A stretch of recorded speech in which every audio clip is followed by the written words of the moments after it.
નમસ્કાર દર્શક મિત્રો, મહામંથનમાં આપ સૌનું સ્વાગત કરું છું। કોઈ ઘરમાં જ્યારથી દીકરાનો જન્મ થાય ત્યારથી પરિવાર એના લગ્નના સપનાઓ જોવા લાગે છે। માતા પિતાને પણ દીકરાના લગ્નની ઘણી હોશ હોય। પહેલાના સમયમાં તો વડીલો જ સંતાનો માટે પાત્રોની પસંદગી કરતા। પ્રેમ લગ્નો એ સમયે બહુ છૂટ નહોતી, પણ ભૂલે ચૂકે પણ કોઈ સંતાન પ્રેમ લગ્નની વાત કરે તો બાપા બંદૂક લઈને ભડાકે દેવાની વાત કરતા।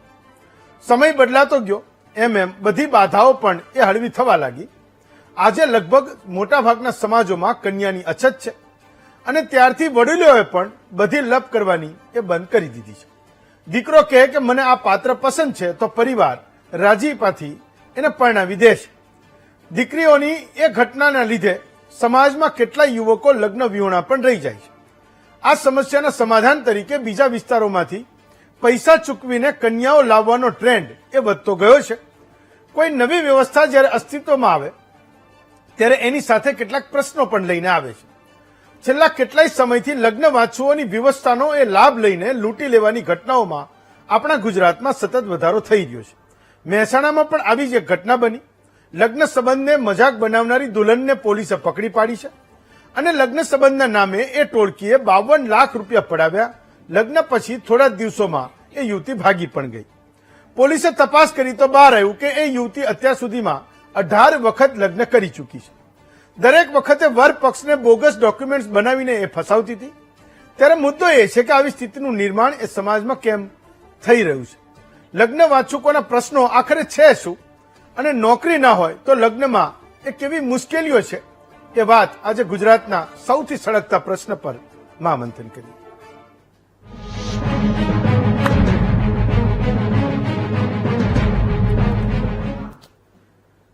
તો આપણે ત્યાં લગ્નો વિશે ઘણી બધી વાતો થાય છે। એવું કહીએ આપણે કે લગ્નો એ બે આત્માઓનું મિલન છે। આપણે એવું પણ કહીએ છીએ કે લગ્ન એ 7 જન્મનું બંધન છે।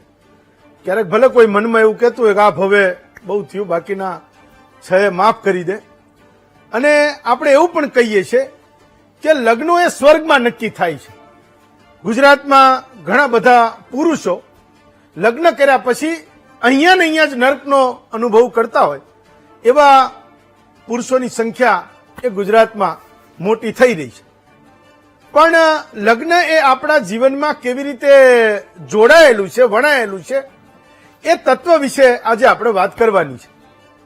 તો ક્યાંક એવું છે કે લગ્ન થતા નથી અને ક્યાંક એવું છે કે કોઈને ખોટા લગ્નોમાં જવાનો પણ ખૂબ શોખ થાય છે।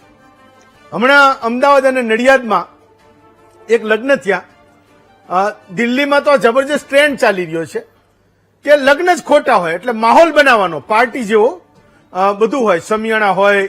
જો આ જે વિડીયો છે ને તમે જોવો છો, આમ દિલ્હીનો વિડીયો છે પણ આવું જ હોય એમ। જે વર વધુ હોય એ બંને મોડેલ હોય, જે જાનૈયા હોય ને માંડવિયા હોય એ 5-10 હજારની ટિકિટ લઈને લગ્નમાં એ મજા કરવા ગયા હોય। તો બધું જ નકલી હોય। તો કેમ આવું થાય? એક આયોજકને અમે પૂછ્યું તો એ ખબર પડી। એણે એવું કીધું કે માથાકૂટ એ છે કે આજની તારીખે કુટુંબો એ ખૂબ નાના થતા ગયા। ઘણા બધા કુટુંબો એવા છે કે એના કુટુંબમાં કોઈ લગ્ન જ ન થાય। કામની વ્યસ્તતામાં થયું હોય એવું કે ક્યાંય સંબંધ ન રાખ્યા હોય તો પણ એવું થયું કે એને કોઈ લગ્ન માટે જ ન બોલાવે। તો ભાઈ લગ્નની મજા તો લેવી ને એમ। એવું પણ કહે છે કે અમદાવાદ જેવા શહેરમાં કોઈ રહેતું હોય ને અહીંથી 700-800 કિલોમીટર દૂર એનું ઘર હોય। આ નડિયાદનો વિડીયો, મારી ટીમ હવે નડિયાદનો વિડીયો ચલાવી રહી છે। અત્યાર સુધી દિલ્હીનો વિડીયો હતો, આ નડિયાદનો વિડીયો છે। તો એમ કે ભાઈ હજારો કિલોમીટર દૂર એમ મારું વતન છે, ત્યાં લગ્નો થાય, શહેરમાં કોઈ રહેતું જોતું નથી અને એના કારણે પણ એ લગ્નના માહોલમાં એમ કે જવાની મજા આવે, ખાવા પીવાનું ને જલસા કરવાનું। અમે બીજા એક આયોજકને પૂછ્યું કે ભાઈ આ જબરજસ્ત ટ્રેન્ડ છે, તમે તો હવે નકલી લગ્ન યોજવા માંડ્યા। જેમ કોઈ ગાયક કલાકારની પાર્ટી હોય, કોઈ જાદુગરનો શો હોય, કેમ કોઈ સર્કસ હોય, એવી રીતે લગ્નની પાર્ટી યોજાય, બધું જ નકલી। વર વધુ પરણતા ન હોય, એ ક્યાંકથી લાયા હોય, એને બધું કપડાને એ બધું પહેરાઈને મેકઅપ કરાવીને એ મૂકી રાખ્યા હોય, સાફા વાપા જાનૈયાએ પણ બાંધ્યા હોય, પણ એ 8-10 હજારની ટિકિટ લઈને લગ્નમાં આવ્યા હોય। એક બીજા આયોજકને પૂછ્યું કે ભાઈ આ નકલી લગ્નની પાર્ટીનો ટ્રેન્ડ તમે લોકો અહીંયા ક્યાંથી લઈ આવ્યા? તો એને જોરદાર જવાબ આપ્યો કે ભાઈ આ જે અત્યારના જે 25 વર્ષના છોકરા છોકરીઓ છે એ એવું કહે છે કે કોઈ સંબંધીના સગાવાલાના નજીકના ઘર કુટુંબના લગ્નમાં જ્યાં જઈએ ત્યાં તો એમ કે એક પ્રોટોકોલ પાળવો પડે. તો ખાવા પીવાની જે મજા છે, છૂટ લેવાની, એ બધી છૂટ છે ને એ તો તમે આ બધી પાર્ટી કરો ને લગ્નવાળી તો એમાં એ અમને મજા આવે. તો ખાલી માહોલ બનાવવાનો, બાકી 8-10 હજાર રૂપિયાની ટિકિટ લેવાની, મજા કરવાની, ખાઈ પીને પાછું ઘરે આવતું રહેવાનું. આ પણ એક દુનિયા છે. આપણે ત્યાં ગુજરાતમાં મને એવું લાગે છે કે આ ટ્રેન્ડ શરૂ થયો છે દિલ્હી વાળો, તો બહુ થોડા જ સમયમાં એવું થશે કે તમારે કઈ જ્ઞાતિના લગ્નની મજા લેવી છે તો એ મને લાગે યોજશે. એ આયોજકો કહેશે કે આજે ફલાણા સમાજના લગ્નની પાર્ટી અમે લોકોએ યોજી છે. બધું જ નકલી હોય, પણ તમને એ આખો લગ્નનો પરિવેશ છે એ તમને એ સમાજના હોય એવું લાગે. મને એવું લાગે છે જેમ અમદાવાદ અને નડિયાદમાં આની શરૂઆત થઈ છે. આજનો આપણી સ્થિતિ એ છે કે કેટલીક પરિસ્થિતિઓને તમે જુઓ તો કેટલી વિચિત્ર છે, જેના ઉપરથી આજનો આ મુદ્દો, અને મેં કીધું કે ગુજરાતનો સૌથી સળગતો પ્રશ્ન એ આપણે આજે ચર્ચી રહ્યા છીએ. મુદ્દો એમાંથી નીકળ્યો કે મહેસાણાના બહુચરાજીના આદિવાડા ગામના એક યુવકે ઓગસ્ટ 2024 એટલે એકાદ વર્ષ પહેલા એક ચાંદની નામની યુવતી સાથે લગ્ન કર્યા. લગ્નના 4-5 દિવસ થયા. એ પછી રાજેશભાઈ ઠક્કર નામનો એક બનેવી આવ્યો એના ઘરે, એ ભાઈના ઘરે આદિવાડામાં, અને એવું કીધું કે ભાઈ આ ચાંદનીના ફાધર છે, પિતા છે, એ બીમાર છે તો મારે એને લઈ જવી પડશે. તો પેલા યુવાનને થયું કે ઓકે, હવે આમાં તો આ કારણ પણ તમારું વેલિડ છે, એટલે મારે કંઈ તમને ના પણ ન પડે, લઈ જાઓ. 3 દિવસ થયા, 4 દિવસ થયા, પેલાને નવા લગ્ન થયા હતા. એ રીતે એની ઘરવાળીને ફોન જોડતો હશે પણ ફોન લાગે નહીં. બનેવી બનીને જે રાજેશભાઈ ઠક્કર આવ્યા હતા એમને ફોન જોડ્યો, એમનોય લાગે નહીં.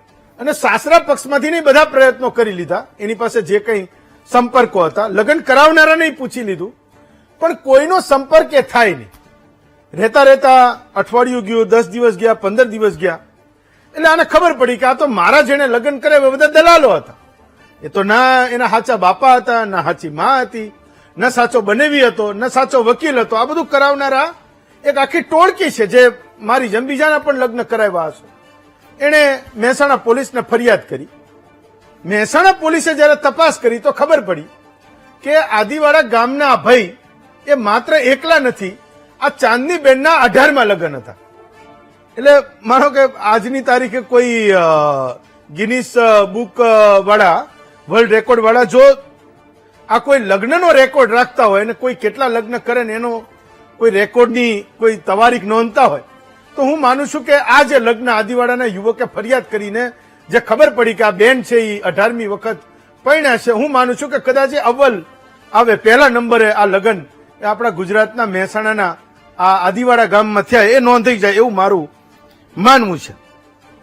મુદ્દો એ છે કે જયારે આ ભાઈએ તપાસ કરી લીધી, શોધી લીધા બધાને, અને એને એવું કીધું કે ભાઈ હવે તમે છૂટાછેડા આપો એટલે હું પણ આમાંથી છૂટું. છૂટાછેડા માંગ્યા તો આ આખી ટોળકીએ આની પાસેથી 5-7 લાખ રૂપિયા બીજા પડાવ્યા. કેવી રીતે કે ભાઈ જો છૂટાછેડા તું માગતો વાગતો નહીં અને નહીતર તારી સામે રેટની ફરિયાદ એ અમે દાખલ કરશું. એમ કરતા કરતા 2-3 વાર થઈને 5-7 લાખ રૂપિયા રોકડા બીજા પણ પડાવી લીધા.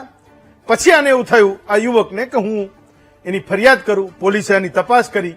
1 વર્ષે એનો નિવેડો આવ્યો ત્યારે ખબર પડી કે આ તો 18મા લગ્ન હતા.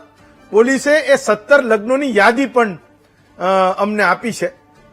એ જે પણ લોકો છેતરાયા છે એની સાથે અમારી સંવેદના છે. હું પોતે એવું ઈચ્છું કે એક ખૂબ સંસ્કારની વાત, પવિત્ર બંધનની વાત જેને આપણે કહીએ છીએ, એમાંય લોકોએ પૈસા શોધી લીધા, એનો ધંધો શોધી લીધો. અને ગુજરાતમાં જ્યાં કેટલીક જ્ઞાતિઓમાં તો સરકારી નોકરી હોય તો જ તમારા લગ્ન થઈ શકે, બાકી ગામોના ગામ એ અપરિણિત યુવાનોથી એ ભરેલા હોય, એ જગ્યાએ કોઈ મતશે તો ખરું કે એને કંઈક લગ્ન કરવા છે અને પ્રયત્નો કરશે. તો આ દલાલ ટોળકીઓ ગામે ગામ ફરે છે, ખબર નહીં કેવી રીતે એ સંપર્ક કરી લે છે. પણ આજે આપણે એને ખુલ્લી કરવાના છીએ. લગ્ન ઈચ્છુક જે યુવાનો છે એ કેવી રીતે ના ફસાય એના માટેના પણ પ્રયત્નો કરવાના છીએ. એટલે એ વાતને અનુભવના આધારે અહીંયા જે પણ લોકો આવ્યા છે એ કરવાના છે. આપણી સાથે મૂળ આજ આપનો મુદ્દો એ છે કે લગ્નના સ્વાંગમાં લૂંટ, સમાજનો કડવો ઘૂંટ, એ પીવાનું બંધ ક્યારે થશે? આપણી સાથે કૃપલભાઈ અમીન છે, એ પીડિત યુવાન છે આ એક કેસમાં, એમની સાથે પણ આવું થઈ ચૂક્યું છે. પાર્થભાઈ પટેલ છે, એ પીડિતના સ્વજન છે. સાધનાબેન શાહ છે, મોટિવેશનલ સ્પીકર છે. હિરલ જાની છે, સામાજિક અગ્રણી છે. ઘનશ્યામ ઇટાલિયા છે, એ લાઇફલાઇન મેરેજ બ્યુરોના પ્રમુખ છે. હર્ષિદાબેન પટેલ છે, સામાજિક અગ્રણી છે. અને અમૂલ પટેલ પાટીદાર અગ્રણી છે. સૌથી પહેલા કૃપલભાઈ તમારાથી શરૂઆત કરું છું. મને એ સમજાવો કે આપણે ત્યાં કોઈના લગ્ન માટે કોઈ માગવું આવે તો એ તો એકબીજાના પરિચિતમાં આ બધું હોય, એટલે એ તો ખબર પડી જાય તરત જ કે આ કોણ છે.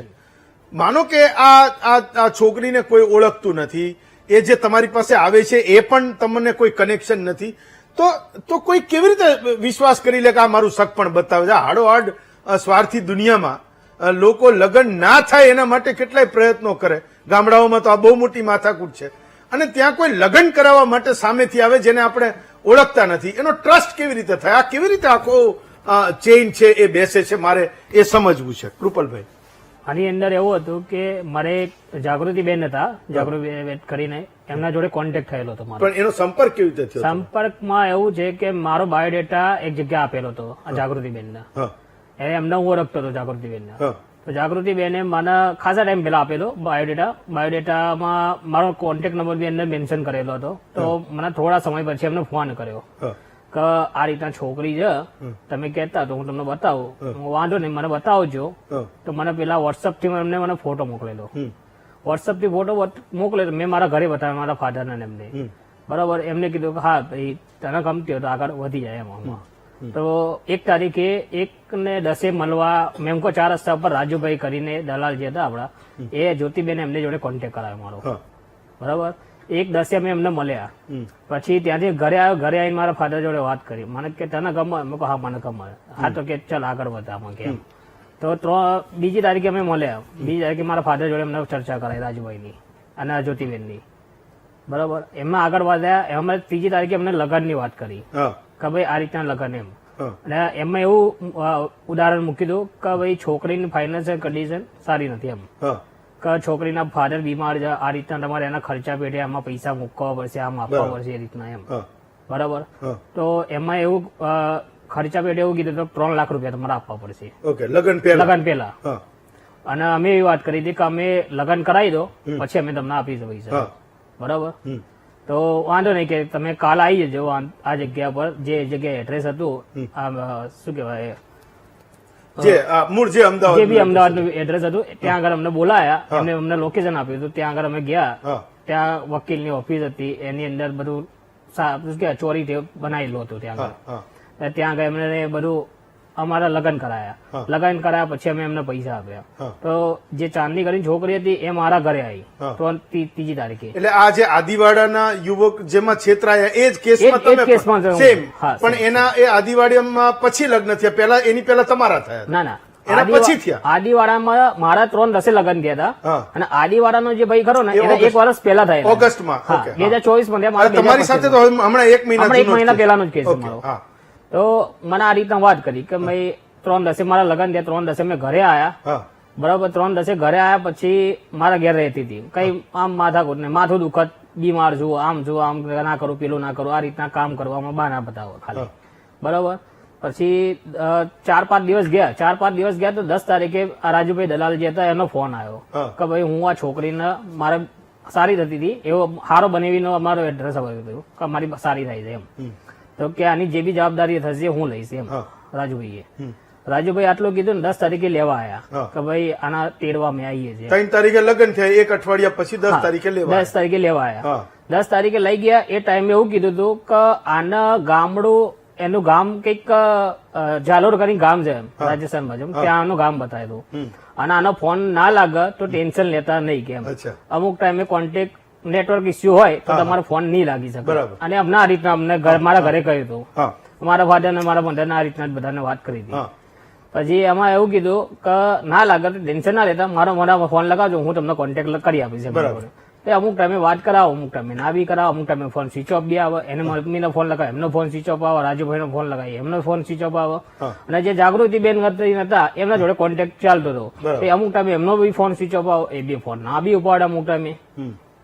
એટલે ખબર પડી ગઈ કે મૂળ આપણે આમાં કંઈક છેતરાઈ ગયા છીએ. તો મને એ સમજાવો કે આ જાગૃતિબેન તો તમે ઓળખતા હતા, એટલે કોઈ ચીર પરિચિત હતા, કોઈ કામ જોડે કરતા હતા કે કોઈ ઓળખાણ કરાવી હતી? કામમાં કેવું છે કે મારા બેનના સસરા ખરા ને એક ગામના, એટલે એમને શું એમનો બાયોડેટા મેં એમને આપેલો હતો મારા બેનના સસરાને. એટલે એમણે આમને આપ્યો હશે. એટલે આમના શું કે કોઈ લગ્ન પ્રસંગમાં મળ્યા હોય કે ભાઈ આ રીતના મેં આ બેન છે જાગૃતિબેન કરીને કે મેરેજ બ્યુરો ચલાવે છે આ રીતના, તો એમને આપી રાખેલો હતો. કઈક પ્રસંગમાં મળ્યા હતા, કઈક મળ્યા છે એટલે અમને આપી રાખેલો. અને અમને મને ફોન કર્યો આ રીતના કે ભાઈ આ રીતના તમારી છોકરી છે, તમે વાત કરો. કૃપાલભાઈ, તમે શું કરો છો? આમ તમારું હું હાલ જોબ કરું છું મારુતિમાં. એટલે તમારું ઘર ચાલી જાય એટલા પૈસા તમને મળે છે? જોબ. તમારા મમ્મી પપ્પા પણ કંઈક સારું કંઈક પ્રવૃત્તિ કરતા હશે? મારા મમ્મી હાઉસવાઈફ છે, મારા ફાધર ને ટ્રાવેલિંગ ની જોબ ચાલે છે. ઓકે, એટલે મૂળ એની પણ જોબ છે, તો ખાવા પીવાનો વાંધો નથી, ઘર બી ચાલી શકે એ રીતના છે. પણ તો લગ્ન થતા નહોતા એના કારણે તમે આ પ્રયત્ન કર્યો. ઓકે, પાર્થભાઈ, એક સવાલ મને એ થાય કે જે આ કેસ બન્યો છે, આ બેન 18 લોકોને પરણી ગયા, એમાંથી એક કૃપાલભાઈ પણ છે, તમે એમના પરિજન છો, તો આજુબાજુના લોકો પણ ક્યારેક એવું આમ નહીં આમ શંકાઓ કરતા હોય, ભાઈ જરા જોઈ લેજો કે આમાં આ જે વાત છે એ બરાબર છે કે નહીં. ઓકે, તો આમાં તો કોઈને ઓળખતા નથી, તો કોઈને આખા કુટુંબ પરિવારમાં કોઈને શંકા જ ના ગઈ કે આ લૂંટવા માટેનો આખો પ્લાન થઈ રહ્યો છે? ના, કેમ કે આમાં ગરીબ પરિવારની છે. હા, એના ફાધરને થોડો તબિયતનો પ્રોબ્લેમ છે, હા, પ્લસ એ લોકો આ તમને વિચારવાનો સમય આપતા નથી. ઓકે, જેમ કે આ કૃપાલભાઈને તારીખ 1/11 જોવા બોલાયા, હા, 3/11 તો મેરેજ કરાવી દીધા છે. હા, એટલે બીજા સ્વજનો જોડે બી તમે ચર્ચા કરો એની પહેલા તો લગ્ન થઈ ગયા હોય છે. હા, તો એ ઠીક છે, ચલો જલ્દીમાં બધું થઈ ગયું, પણ આજના આ ફોન અને ઇન્ટરનેટના જમાનામાં તો આ બહુ સુલભ વાત છે, બહુ સહજ વાત છે કે આપણે કોઈ પણ ડેટાને કાઢી લઈએ. એટલે હું તો એવું કહું છું કે માનો કે રાજસ્થાનનું કોઈ ગામ કીધું હોય, કોઈકને ગાડી લઈને મહેસાણા તમે દોડાવો તો 5 કે 6 કલાકમાં તો ત્યાં પહોંચી જાય. પાર્થભાઈ, પણ આમના કેસમાં એવું છે કે આમનું ગામ છે રાજસ્થાન. ઓકે, 1 તારીખે જયારે મેરેજ કરવાની વાત કરી, હા, ત્યાર પછી જણાવ્યું કે લગ્ન પછી જ અમે પૈસા આપીશું. હા, એટલે એ લોકોએ તરત કીધું કે એમના ફાધરની તબિયત ખરાબ છે, તો વહેલા કરવા પડે એવા છે, એટલો બધો 10-15 દિવસનો બી ટાઈમ આપેલ ન હતો. ઓકે, ઘનશ્યામભાઈ, તો એક સવાલ તો એ છે કે ગુજરાતમાં જેટલા મેરેજ બ્યુરોઝ વાળાનો જે બિઝનેસ ચાલે છે એ ટ્રમેન્ડસ છે, જબરજસ્ત છે, પણ એક એલિમેન્ટ આ પણ થયું કે ભાઈ ઇમિગ્રેશનનું કામ કરનારો એજન્ટ હોય તો એ અસલી પણ હોય, નકલી પણ હોય. તો હવે તો તમારા લોકોએ તે કંઈક કરવું પડશે આના કેસમાં, કે એની કોઈ વેબસાઇટ બનાવવી પડશે કે ભાઈ મેરેજ બ્યુરોના નામે કોઈ પણ તમારી પાસે આવે તમારે છે એ કરી દેવાનું. આ ઓનલાઈન જોઈ લો એટલે વાત ખતમ, તમને ખબર પડી જાય આ સાચા છે ખોટા છે. જી, આપની જાણ માટે લાઇફલાઇન યુનાઇટેડ ફાઉન્ડેશન 17 દેશમાં કામ કરે છે. દર મહિને ઓછામાં ઓછી 15 અને વધારેમાં વધારે 25 સગાઈઓ અમે કરી રહ્યા છે. અમારી ઓફિસ સુરતમાં છે. અમારો આ પ્રોજેક્ટ માત્ર ને માત્ર કોઈને લગ્ન કરાવી દેવા, કોઈને પરણાવી દેવા માટે. અવાજ આવે છે ને? આવે છે. હાલો, આવે છે તમારો અવાજ. કોઈને લગ્ન કરાવવા, પાત્ર શોધી માટે નહીં, પણ ગુજરાતની અંદર એક સગાઈ કરવા માટેનું અવિશ્વાસનું વાતાવરણ ઉભું થયું છે. સગાઈ સંબંધ કરતા સગાવાલા વચ્ચે ચાલતા બંધ થઈ ગયા છે.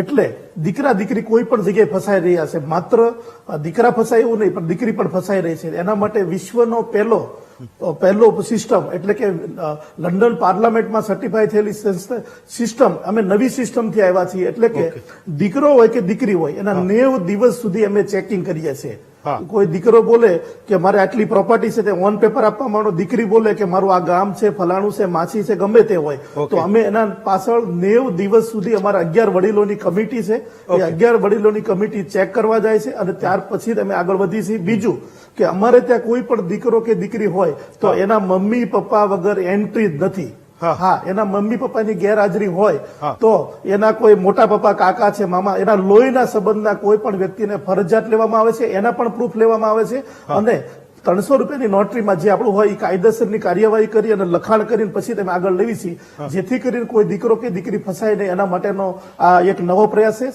7 વર્ષ, આ 7મું વર્ષ છે અને 775મો પ્રસંગ અમારે હમણાં ગયો. એ ફાઇન, હું દર સમજી મહિને ગયો, જે સગાઈ હું સમજી ગયો. તમે ફેક નથી એટલે તો તમને અહીંયા બેસાડ્યા છે, નહીતર તો હું તમને શું કરવા અહીંયા લઈ આવું. તો મને એ સવાલ નથી કે તમે શું કરી રહ્યા છો, મને ખબર છે. મારો સવાલ એ છે કે મેરેજ બ્યુરો એ ટ્રસ્ટેબિલિટીનો મુદ્દો છે. તો આજે તમારા લોકોએ ભેગા થઈને મેરેજ બ્યુરોના નામે જે છેતરપિંડી થાય છે એ દિશામાં કંઈક કરવાની જરૂર છે. કોઈ ઇન્ડિવિજ્યુઅલ વ્યવસ્થાની વાત નથી કરતો, ઇન્ડિવિજ્યુઅલ સંસ્થાની વાત નથી કરતો હું. જી, આ સમાજમાં સગાઈ કરવા માટેનો મોટામાં મોટો પ્રશ્ન છે ત્યારે નાનામાં નાનો વર્ગ છે એ ગભરાયેલો છે કે મારા છોકરાની સગાઈ થશે કે કેમ. તો એના માટે જ્યારે પણ કોઈ પણ મેરેજ બ્યુરો ચલાવતા હોય, કોઈ સંસ્થા ચલાવતા હોય, પ્રથમ એની પાસે જ્યારે પણ આવે છે ત્યારે એને ચકાસણી કરવી ખૂબ જરૂરી છે, જેથી કરીને તમારા વિશ્વાસે આવ્યા હોય તો સામેનો દીકરો વાળા પક્ષ હોય, દીકરી વાળા કોઈ જગ્યાએ ફસાય નહીં. એ જવાબદારી સંસ્થાની, જે તે સંસ્થાની જરૂરી બને છે. હા, હા, બોલો બોલો, તમારી વાત પૂરી કરો. હા, એટલે એ જે તે સંસ્થા, મેરેજ બ્યુરો કે કોઈ સંસ્થા ચલાવતો હોય તો એની જવાબદારી પૂરેપૂરી એની જ હોય છે. કારણ કે આપણા કાકા, દાદા, મામા, માસા વચ્ચે ચાલતા બંધ થઈ ગયા છે ને આપણે પાસે આવ્યા છે, એ આપણા વિશ્વાસે આવ્યા છે, કોઈ દીકરાવાળા કે દીકરીવાળા, તો એને પૂરેપૂરી જવાબદારી સંસ્થાની કે મેરેજ બ્યુરોની રહેતી હોય છે. પૂર્ણ ચકાસણી કર્યા પછી તેને આગળ વધારવું જોઈએ. હા, ફાઇન. તમારે પાર્થભાઈ કઈ કહેવું છે, તમે કહી દો પછી હું આવું પાછો. આ વિષયમાં એ કેવું છે, હા, જયારે વિચારવાનો પરિવારજનોને ટાઈમ આપતા ના હોય. ઓકે. તમે જે રીતે કીધું કે ભાઈ નોટરી કરાઈ, હા. લખાણ કરાઈ અને પછી આપણે કાળજી રાખીને કરાઈએ છે, હા, તેવા જ સંદર્ભમાં આ જેટલા બી છોકરાઓ જોડે આ છેતરપિંડી કરવામાં આવી છે, હા, એ તમામે તમામ છોકરાઓના મેરેજ સર્ટિફિકેટ ઇસ્યુ થયેલા છે. હા, અને જે બી નોટરી કરવામાં આવી છે હા, તે નોટરી કરવા વાળો વકીલ એક જ છે. હા. તો એને પણ એ ખબર જ છે કે હું એક લગ્ન મેં કરાવ્યા, બીજા કરાવ્યા, ત્રીજા કરાવ્યા, હા. વર છે એ બદલાતો રહ્યો, વધુ એક ને એક છે, તો એ પણ એ ગેંગમાં સામેલ છે. મેરેજ સર્ટી આયા પછી એનથી વધારે તો તમે શું પ્રમાણપત્ર ચકાસણી કરશો? નહીં, એ જુદો મુદ્દો કે છે, હું આવું તમારી પાસે. ફાઇન. હિરલબેન, એક મારો સવાલ એ હતો હિરલબેન કે મોટે ભાગે બહેનોના કિસ્સામાં, મહિલાઓના કિસ્સામાં એક આદર અને સન્માનની વાત છે. આપણે ત્યાં બહુ બધી વાર એ અબળા છે, એને મદદની જરૂર છે, એને સહાયની જરૂર છે, એ દ્રષ્ટિએ સ્ત્રીને એ જોઈ છે. પણ કેટલાક આવા કિસ્સાઓ, એ ચાહે ગુજરાતમાંથી એ વહુ હોય કે રાજસ્થાનની વહુ હોય, કેટલાક કિસ્સાઓએ હું એવું માનું છું કે આ લગ્ન નામની સંસ્થા અને લગ્ન નામના એ વ્યવહાર પ્રત્યે અને એમાં પણ સ્ત્રી પ્રત્યે એક અલગ દ્રષ્ટિકોણ એ અત્યારના સંજોગોમાં ઉભો કરે છે. એવું થતું હશે કે ખૂબ ઓછા કિસ્સામાં ઠગાઈ એ મહિલાએ કરી હશે, પણ છતાંય અત્યારે એવું એસ્ટાબ્લિશ થઈ રહ્યું છે કે દલાલોની ટોળકીઓ રખડે છે. ગુજરાતમાં જે યુવાનો લગ્ન કરવા ઈચ્છે છે, જેના લગ્ન એના સમાજ જ્ઞાતિમાં, ગામમાં કે શહેરમાં થતા નથી, એના માટે ખૂબ મોટો એક બિઝનેસ આ એક લગ્ન નામની સંસ્થા એ બની ચૂકી છે, થઈ ગઈ છે, આપણા ગુજરાતમાં એસ્ટાબ્લિશ છે. હિરલબેન, હું આપના માધ્યમથી બે વસ્તુ અત્યારે જણાવવા માંગીશ.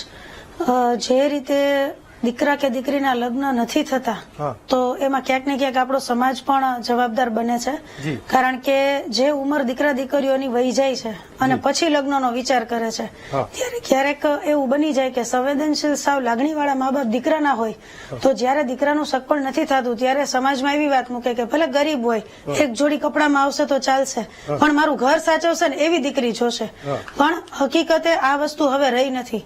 કારણ કે એકના એક દીકરી હોય તો એને પણ એ લોકોએ ભણાવી હોય છે, સારા ઘરનું પાત્ર હોય. પણ હું આજે એક વસ્તુ આપના માધ્યમથી કહેવા માંગીશ કે જેવી રીતે પાન કાર્ડ એક એવી વસ્તુ થઈ ગઈ છે કે બેંકની અંદર અપલોડ થતા સિબિલ સ્કોર છે કે કેટલી લોન છે કે સરકારમાં ક્યાં ક્યાં શું શું કર્યું છે એની જો જાણ આપણને થઈ શકતી હોય તો મેરેજ બ્યુરો પણ એક એવી વસ્તુ છે કે જેની અંદર તમે આવું કંઈ પણ એક ટ્રેડમાર્ક વાળું લિમિટેડ કંપની વાળું કોઈ એવું નવું નજરાણું લઈ આવો કે જેનાથી આ ઠગાઈ રોકી શકાય અથવા તો હવે પછી આવી છેતરપિંડી કોઈ સાથે ન થાય તો આ વસ્તુ માટે આગળ વધી શકાય.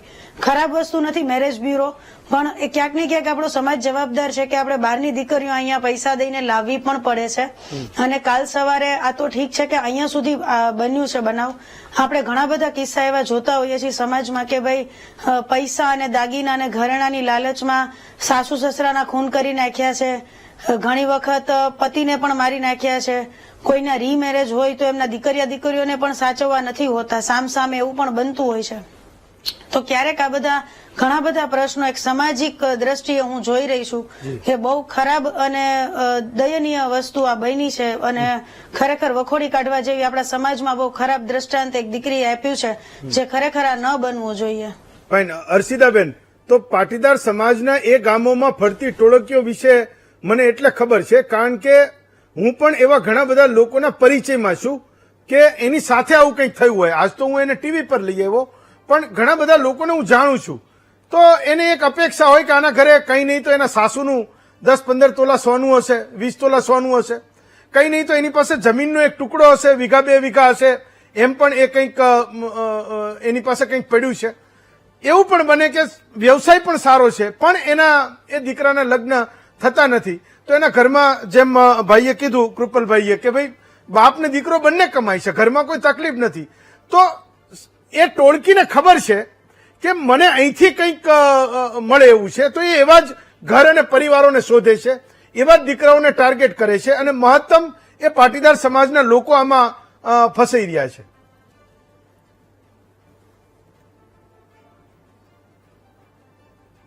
હા હર્ષિતાબેન, તમને મારો અવાજ સંભળાયો? હા સર, મારો સવાલ સમજાયો? હા, મારો સવાલ સમજાયો? હા સમજાયો સર. હા, તો જવાબ આપો. હા સર સમજાયો. હા, આપો જવાબ. એમાં એવું છે સર કે ખાલી પાટીદાર સમાજનો આ સળગતો પ્રશ્ન નથી, દરેક સમાજની અંદર આ સળગતો પ્રશ્ન છે સર. હા, તમારો અવાજ આવે છે, બોલો. હા સર. હા સર, એટલે પાટીદાર સમાજનો જ ખાલી આ પ્રશ્ન નથી, દરેક સમાજનો આ સળગતો પ્રશ્ન છે સર કે આ વસ્તુ દરેક સમાજમાં થઈ રહી છે. એ ધારો કે દીકરીઓ છે એમની બહુ મોટી મહત્વાકાંક્ષા હોય છે સર કે સિટીમાં મોટો બંગલો જોઈતો હોય છે, લક્ઝરીઝ કાર જોઈતી હોય છે, હીરો જેવો દીકરો દેખાતો હોવો જોઈએ, એકના એક દીકરો હોવો જોઈએ. એ દરેક સમાજની, એક પાટીદાર સમાજમાં નહીં, દરેક સમાજની અંદર આ સમસ્યા ઉભી થઈ છે. એના કારણે દીકરાના લગ્ન નથી થતા અને એમાં એવું થાય છે કે પછી તમારે ગુજરાતમાં સમાજમાં નહીં તો ગુજરાતમાં નહીં તો બીજા રાજ્યમાંથી દીકરીને તમારે લાવવી પડે છે સર. અને અમારી જે લડત છે, અમારી તો 2021 થી દીકરી નોંધણીના કાયદામાં સુધારો લાવવાની અમારા રાષ્ટ્રીય અધ્યક્ષ લાલજીભાઈ 2021 થી અમારી લડત ચાલે છે સર.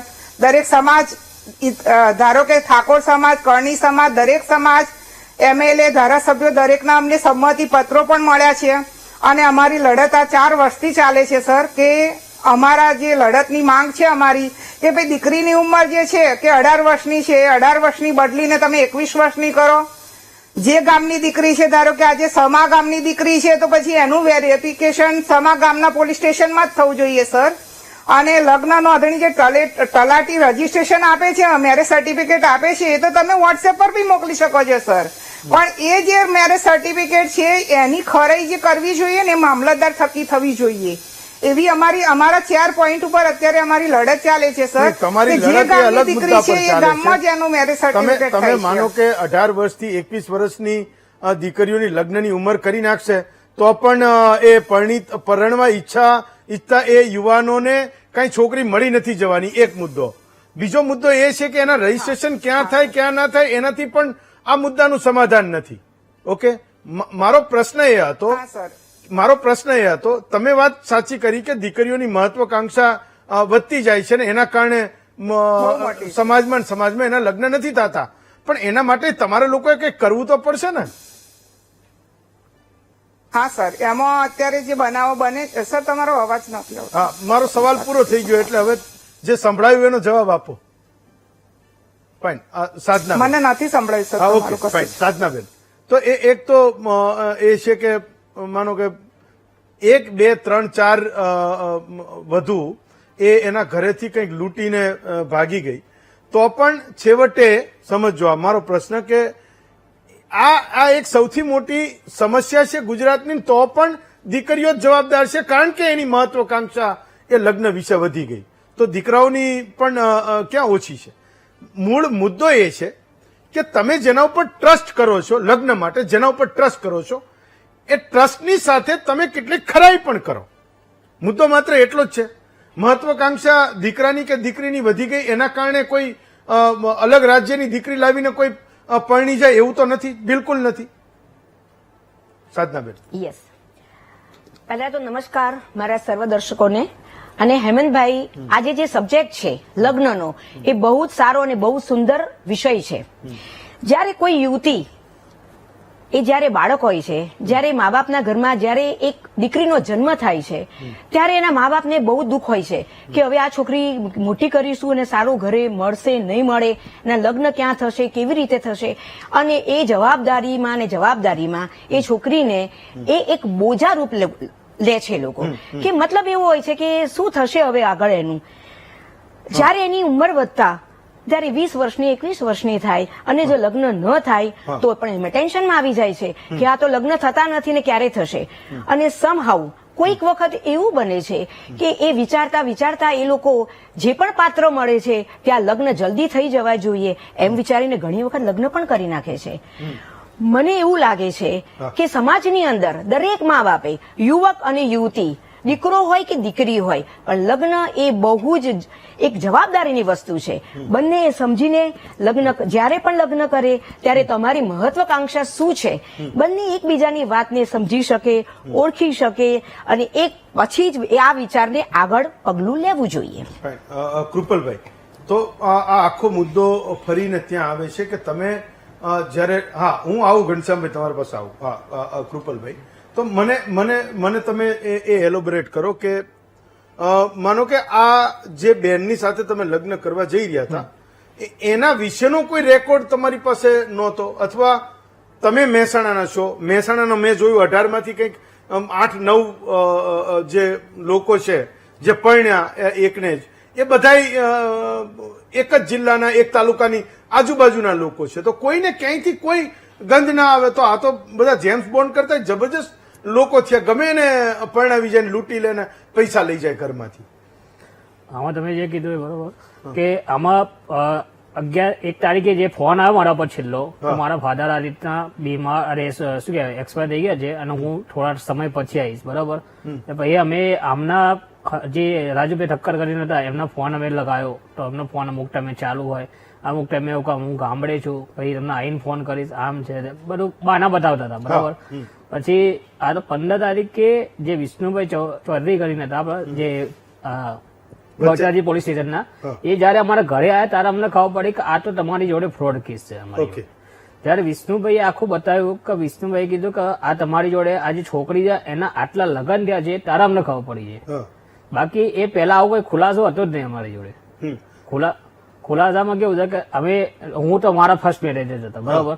મને જેને બતાવ્યું હતું જે જાગૃતિબેન, બરાબર, હવે જાગૃતિબેને બતાવ્યું કે રાજુભાઈ કરીને હતા, હવે રાજુભાઈ કે આટલા મેરેજ એમને કરાયેલા છે, કે સારા માણસ છે, આમ છે, બધું એમને એમની રીતના બધું બતાવ્યું હતું મને, બરાબર.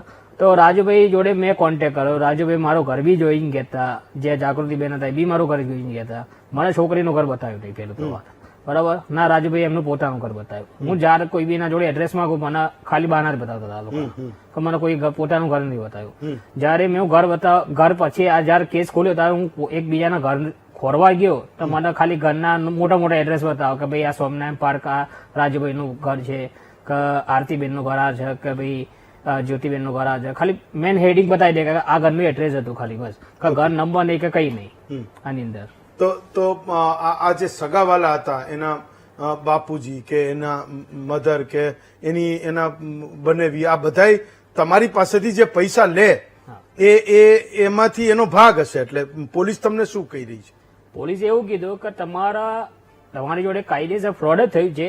તમારા દેગામ પોલીસ સ્ટેશનમાં જઈને તમે તમારી ફરિયાદ લખાઈ દો કે અને ફરિયાદ લખાવો અને તમારા દેગામ પોલીસ સ્ટેશનમાં તમે જાઓ અને તમારી ફરિયાદ ના બી લે તો વિષ્ણુભાઈ એવું કીધું તો મારા જોડે વાત કરાવજો. મારાથી જેટલો બનશે એટલો હું પ્રયત્ન કરીશ અને મારાથી નહીં મારે તો હું મારા પીઆઈ સાહેબ જોડે વાત કરાવીશ. ઓકે, તમારી પાસેથી શું લઈ ગયા એ મારા જોડેથી? એટલે તમે ઘરેણું કંઈક બનાવ્યું હશે, તમે કંઈક પૈસા તમે કીધું કે એના સસરાના નામે બીમાર છે અને એમ કે 3 લાખ તમારે આપવા પડશે, ગરીબ ઘર છે, તો શું લઈ ગયા? લગ્ન વખતે જે 3 લાખ આપ્યા મેં, જે બીમાર તરીકે અમારી જે વાત થઈ હતી લગ્ન વખતે 3 લાખ આપ્યા. પછી કપડા વખતે 50,000 આપ્યા. જયારે મારા ઘરે આવી ત્યારે એના જોડે કઈ હતું નહીં, ના ફોન હતો કઈ નતું. તો ફોન મારા જોડે પડે તો એ ફોન આપ્યો. મારું સિમ કાર્ડ મારું નાખીને આપ્યું, મારા નામનું સિમ કાર્ડ હતું એના જોડે. પછી 51,000 રૂપિયા જોડે કપડા ના આપ્યા. કપડા લાયા, ઝાંઝરા લાયા, કેમ ટોટલ 85,000 રૂપિયા જેવું થતું. આ તો મારા ઘેર મારા શું કે સોનાની ચેન હતી, એક લકી હતી અને પેન્ડલ હતું, જેને મારા મમ્મીએ ખરીદીને મૂક્યું હતું અને એ મારા તિજોરીમાં હતું. જયારે જવાની હતી આ રહી 10 તારીખે બરાબર, ત્યારે ઘરના કોઈને ખબર નથી કે આ વસ્તુ લઈ ગઈ છે. આ તો જયારે 15 તારીખે ખોલ્યું કેસ, જ્યાં વિષ્ણુભાઈ આયા ત્યારે મેં અમારી તિજોરી ખોલીને જોયું તો તિજોરીની અંદરથી બધું લઈ ગયું. ઘરેણા સાફ થઈ ગયા? હા, ઘરેણા બી સાફ થઈ ગયા. 4 તોલા જેવા ઘરેણા હતા અને 1,35,000 કેસ મૂકી હતી, એ બી લઈ ગઈ છે. તો પછી પોલીસ સ્ટેશનમાં તમે લોકો ગયા અને તમને આ આદિવાડાનો કેસ આવ્યો ત્યારે તમને ખબર પડી કે આમાં તમારા લગ્ન તો 1 મહિના પહેલા થયા હતા અને આ લગ્ન તો 1 વર્ષ પહેલા થયા હતા, એવું કહે છે કે એ ફરિયાદના આધારે પોલીસે તપાસ કરીને ખબર પડી કે આ આખો કેસ છે. તો આ 1 મહિનામાં શું થયું? એટલે 1 મહિનામાં શું થયું કે જયારે 15 તારીખે વિષ્ણુભાઈ ચૌધરી આવ્યા મારા ઘરે કે ભાઈ આ રીતના તારી જોડે ફ્રોડ થયો છે બરાબર, અને આ જે પેપરમાં તમે કીધું એ પેપરમાં મને 17 કે 18 તારીખે જ મળ્યું પેપર. જયારે ફેસબુકમાં જોવા રૂબરૂ તો મેં પેપર વાંચ્યું જ નથી કયા પેપરમાં. મારા એક ભાઈબંધના ફેસબુકમાં આવ્યું કે ભાઈ આ રીતના લેખ આવ્યો તો વાંચ કે એક લેડી પકડાઈ છે અને ગેંગ પકડાઈ છે. તો ભાઈ મેં એમાં વાંચ્યું, તેની અંદર ચાંદની મારા જોડે જે આધાર કાર્ડ મને રાજુભાઈ આપ્યું હતું એમાં ચાંદની પ્રજાપતિ ચાંદની ભરતભાઈ લખેલું છે અને આનું ઓરિજિનલ નામ છે રાઠોડ ચાંદની રમેશભાઈ. ઓકે, એટલે મારા જોડે જે આધાર કાર્ડ છે એનું જે મારી જોડે કાગળિયા એવી ફેક હતા. ઓકે, તો એ દેખાય બધું એક જ કે આધાર છે, લિવિંગ સર્ટિફિકેટ છે કે એનો જન્મનો દાખલો છે, બધું દેખાય એક સરખું પણ બધું ફેક છે. તો તમે તમારા મેરેજ કરાવનારા એ વકીલની નોટરી પાસે તમે ના ગયા, એ સાચા હતા કે ખોટા હતા? કે પછી એને તમને પ્રિન્ટરમાંથી પ્રિન્ટ કાઢીને આપી દીધી કે તમારું મેરેજ સર્ટિફિકેટ? એટલે મેરેજ સર્ટિફિકેટ તો જે મારા લગ્ન પ્રમાણે જે તારીખ પ્રમાણે હતું એ તારીખનું જ આપ્યું અમને મને મેરેજ સર્ટિફિકેટ બરાબર. પછી આજે જયારે પોલીસ સ્ટેશનમાં અમને જ્યાં આ બહુચરાજીમાં બોલાયા અમને કે ભાઈ આ તારીખે તમે આવજો. કાલે વિષ્ણુભાઈનો ફોન આવ્યો હતો કે ભાઈ આજ સવારે તમે લગભગ 11 વાગે સમથિંગ 10:30 11 વાગ્યાની વચ્ચે તમે બહુચરાજી પોલીસ સ્ટેશનથી આપણા મહેસાણા પોલીસ એસપી કચેરી આવજો તમે. અમે ત્યાં ગયા ત્યારે અમને આવા જેટલા બી ફ્રોડ કેસ વાળા જે માણસો હતા બધાને અમે મળ્યા. તો જયારે ભેગા કર્યા હતા ત્યાં આગળ અમે લગભગ 20 જણા હતા. 20 જણામાંથી લગભગ 8 કે 9 જણા આવ્યા હતા ત્યાં. સમજી ગયો કે જેમ કે ઈડર વાળા હોય, પોલીસ 18 કહી રહી છે, એમાંથી તમે 8 લોકો હતા કે 9 જણા હતા અમે ત્યાં આગળ. તો ત્યાં આગળ અમે જયારે મળ્યા ત્યારે અમે બધું જેમ કે મારા નોટરી તરીકેની જે અમારી જોડે હોય જે આપડા કાગળ એ મારું બતાવ્યું, મેં કોકને બતાવ્યું, કોકે મને બતાવ્યું, આ બધું જોયું ત્યારે ખબર પડી કે નોટરી જે જગ્યાની રહેલી બધી એક જ જગ્યાની છે, એક જ વકીલની છે. તો એને પણ મને લાગે પોલીસ તપાસ માટે બોલાવશે. ફાઇન. ઘનશ્યામભાઈ તમારે કઈ કેવું હતું?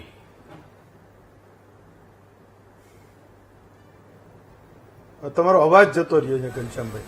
સગાઈમાં બધા ડરી રહ્યા છે કે મારે મૂળ આજનો પ્રશ્ન એ હતો કે દીકરાઓ અને પરિવાર વાળા લગ્નમાં ફસાઈ રહ્યા છે, જે ઉતાવળ કરે છે કે મારા દીકરાની લગ્ન નહીં થાય તો કેમ થશે.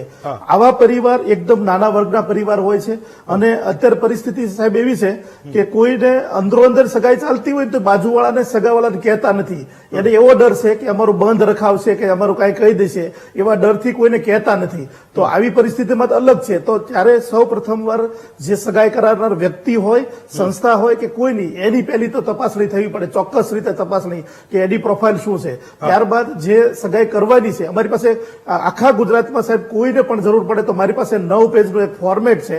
માત્ર ફોર્મેટ ભરો ને દીકરીનું તો તમારે કોઈ જગ્યાએ જવું જ ન પડે, એટલું સ્ટ્રોંગ ફોર્મેટ બનાવ્યું છે. એટલે હું પાલક પિતા તરીકે 15 વર્ષની દીકરીની જવાબદારી લઉં છું છેલ્લા 7 વર્ષથી. 15 વર્ષની નોટરીમાં સાઇન કરું છું પાલક પિતાને. ક્યારે કે ચેકિંગ સિસ્ટમ બહુ પરફેક્ટ હોવી પડે. એટલે પહેલા તો નાનો વર્ગ છે એ કોઈને કહેતો થાય, કોઈની સલાહ લેતો થાય કે ભાઈ અહીંયાથી આવું વાંગું આવ્યું છે તો આપ થોડી સલાહ સૂચન આપો, અને વચ્ચે ગેપ રાખવો પડે. જે આ કીધું ને ભાઈએ કે અમે ઉતાવળમાં થઈ ગયું, તો એમાં ગેપ રાખવો ખૂબ જરૂરી છે.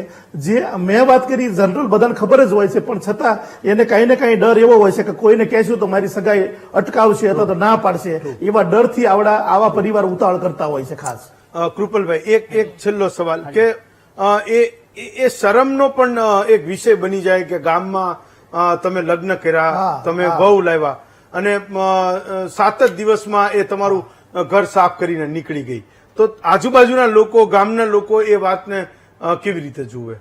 આમાં શું છે, જે ઘનશ્યામભાઈ કીધું કે જેમ કોઈ છોકરી આવે તો આજુબાજુ વાળા પૂછે કે ભાઈ કોઈ તપાસ કરે છોકરી વાળા કે ભાઈ છોકરો કેવો છે કેવો નહીં, તપાસ તો દરેક પણ કરે છે, દરેક સમાજની અંદર, બરાબર. હવે આમાં શું કે અમે જ્યાં જોવા ગયા ને તો રાજુભાઈ એવું કીધું હતું કે મારે એક જગ્યાએ બાઇકનો શોરૂમ ખોલેલો છે, અમને એવું કહેવામાં આવ્યું હતું. અને મેં આજે જયારે મળ્યો ને ત્યારે બી 2-4 જણા બી આ રીતના જ બનાવ બતાવ્યા હતા કે મેં આ રીતના શું કે બાઇકનો શોરૂમ ખોલ્યો છે, ત્યાં એના માટે મારે જવાનું છે ત્યાં રજીસ્ટ્રેશન માટે, અને હું આ તારીખ સુધી જોઉં એમ કે તમે બોલતા હોય તો હું તમને આ તારીખે લગ્ન કરાવી આપું, નકર પછી તમારે બહુ હતો 15 કે 16 દિવસ પછી તો હું આવીશ પછી તમારા લગ્ન કરાવી. અમે લેટ જ કર્યું હતું, બરાબર. પણ આમાં એવું કીધું કે તમે કરાવી દે તો વાંધો નહીં કે ગોટી છોકરી છે, બરાબર, અને એના ફાધર બીમાર છે, ગમે ત્યારે સિરિયસ કેસમાં છે. હા, એટલે કે તમે આના આપો અને તમારા ઘેર હું છોકરી મૂકીને જઈશ. અને પછી 10 તારીખે જયારે અમારા ઘેર લેવા આવ્યા ત્યારે એવું કીધું હતું કે ભાઈ એના ફાધર વધારે સિરિયસ છે અને આના 13વા બી અમે આવ્યા છે, એટલે થોડા સમય પછી આવશે. પછી એક કરીને બધાના ફોન બંધ થતા હતા, બરાબર. એટલે એક ફાઇનલ સોલ્યુશન આમાં શું છે? એટલે તમે માનો કે માત્ર ઝડપ ના કરી હોત, ઉતાવળ ના કરી હોત લગ્ન કરી નાખવાની, તો બચી ગયા હોત, તમને લાગે છે એવું? હા. શું સૌથી વધારે એ ગામોના યુવાનો શું ધ્યાન રાખે તો આ છેતરાવાના કિસ્સામાં ના પડે? આમાં શું છે કે જે આજે મારા જોડે બનાવ બન્યો કે રાજુભાઈ કરીને હતા, જેમ કે જાગૃતિબેને બતાવ્યા, બરાબર. જાગૃતિબેન ઉપર મેં વિશ્વાસ રાખ્યો હતો કે હા ભાઈ આ વધારે મેરેજ થાય છે કે સારા માણસ છે કે આ રીતના મેરેજ કરાયેલા છે, હું એમની જોડે કામ બી કરું છું, આટલા સમયથી કામ કરું છું, 5 વર્ષથી 7 વર્ષથી, કે વિશ્વાસ વાળા છે એમ. મને જાગૃતિબેને કીધું ને ચલો વિશ્વાસ વાળા તો વાંધો નહીં, ચલો આમને જોડે જોઈએ, અને હવે છોકરી ગમતી તો આગળ વાત કરી, બરાબર. પણ હું એ કહેવા માંગુ કે મારા જોડે જે બનાવ બન્યો એ બીજા જોડે ના બને. જે બી જેમ કે કોઈ બી માણસ હોય, છોકરો હોય કે છોકરી હોય, જે મેરેજ બ્યુરોમાં જતા હોય કે ગમે ત્યાં જતા હોય, તો એ માણસ જેમ કીધું પેલા ઘનશ્યામભાઈ કે વધારે ચકાસણી કરવી જોઈએ, બરાબર. તો એ વધારે ધ્યાન રાખે ખાલી. ચલો, તો હું એવી અપેક્ષા રાખું છું કે કૃપલભાઈ તમે પોતે જયારે ટીવી પર આવો છો તો હું તમારી હિંમતને પણ બિરદાવું છું, અને મને એવું લાગે છે કે તમારો જે અનુભવ છે એ તમે અહીંયા શેર કર્યો તો કેટલીક એવી વાતો છે કે ઝટપટ પરણી જવાની માથાકૂટમાં આ તમારી વાતોને એક કેસ સ્ટડી બનાવશે. લોકો એ સમજશે કે ભાઈ કૃપલભાઈ કેવી રીતે ફસાયા હતા, જે ચાંદનીબેને 18 છોકરાઓને ને પરિવારને, આમ તો હું એ ગામોને છેતરા, હું એવું કહું છું. તો મને લાગે છે કે એક માઇલસ્ટોન છે, એક શરૂઆત થઈ છે કે કોઈ વ્યક્તિ ખૂબ શરમજનક સ્થિતિમાંથી પસાર થયા પછી પણ એ વાતનો જાહેરમાં સ્વીકાર કરે છે કે હું કેવી રીતે છેતરાયો. બધામાં એ હિંમત નથી હોતી, નથી કરી શકતા હોતા. ઓકે, તમે કર્યું, હું માનું છું ગુજરાતના યુવાનોને કામમાં આવશે. Yes, Hiralben, last 10 second. Hiralben, હું એવું ઈચ્છું છું કે કાયદા વ્યવસ્થામાં એક સુવિધા એવી કરવામાં આવે કે ભાડાના જે મકાન માટે આપણે પોલીસ સ્ટેશનની અંદર રજીસ્ટ્રેશન ફરજિયાત થઈ ગયું છે કે ભાઈ બહારથી લોકો ભાડા મકાનમાં રહેવા આવે તો એની તમારે નોંધણી પોલીસ સ્ટેશનમાં ફરજિયાત કરાવવી. તો જે મેરેજ બ્યુરો પણ ચાલે છે એની પણ એક નોંધણી પોલીસ સ્ટેશનમાં કરાવવી, જેથી કરીને આવા બનાવો કદાચ ભવિષ્યમાં નહીવત બને. યસ, ઘનશ્યામભાઈને મેં પહેલો જ સવાલ કર્યો તો એને એનો બાયોડેટા જે રજૂ કર્યો. મારો સવાલ જ એ હતો મૂળ કે ભાઈ કોઈક પહેલ કરો, તમે કેટલા સારા છો એ મહત્વનું નથી, પણ કાલે ઉઠીને તમે સારા છો છતાં પણ તમને કોઈ શંકાની નજરે જોશે તો તમારે સારા લોકોએ પણ પહેલ કરવી જોઈએ. કૃપાલભાઈ તમારે કેવું છે? 10 સેકન્ડ. તમને એ અંદર તમે જે કીધું એમાં જે આદિવાળા ગામનો જે યુવક હતો જે પેપરમાં જેના નામનું છપાયું હતું, જેને પહેલી વાત કરી હતી કે ભાઈ મારા જોડે આવું બન્યું છે, 1 વર્ષ પહેલાનો કેસ હતો એના જોડે, અને રાજુભાઈ કરીને એને બહાના બતાવે કે ભાઈ છેતરે કે ભાઈ નહીં આવે, શું કરી લે, તારે જે થતું એ કરી લેજે આમ કરીને એમ. એ બેના ફોન ઉપર વાત ચાલતી હતી. જયારે વિષ્ણુભાઈ કરી મારા ઘરે આવ્યા, જયારે એના પછી 2 દિવસ પછી મેં પેપરમાં વાંચ્યું હતું. જયારે વિષ્ણુભાઈએ કીધું કે ભાઈ તારા જોડે કાયદેસર ફ્રોડ થયો, તે તારા જે બી કરવું હોય તમારા પોલીસ સ્ટેશન નજીકના પોલીસ સ્ટેશન તમારે જે બી લાગતું હોય તમે ત્યાં જઈને કેસ કરાવી શકો છો, એને ખિલાફ તમે FIR દર્જ કરાવી શકો છો. ત્યારે અમને ખબર પડી કે આ મારા ફ્રોડ છે. ત્યાં સુધી અમને નથી ખબર. બાકી જનરલી લોકોને મહિનાઓ થઈ જાય, વર્ષો થઈ જાય, કદાચ ખબર ના પડે, ખબર પડે તો એ ફરિયાદ કરવા ના જાય. ઘણી બધી વાર એ શરમનો વિષય પણ બનતો હોય છે. કૃપાલભાઈ, પાર્થભાઈ, સાધનાબેન, હિરલબેન, ઘનશ્યામભાઈ અને હર્ષિદાબેન, 6 વક્તાઓનો ખૂબ ખૂબ આભાર માનું છું.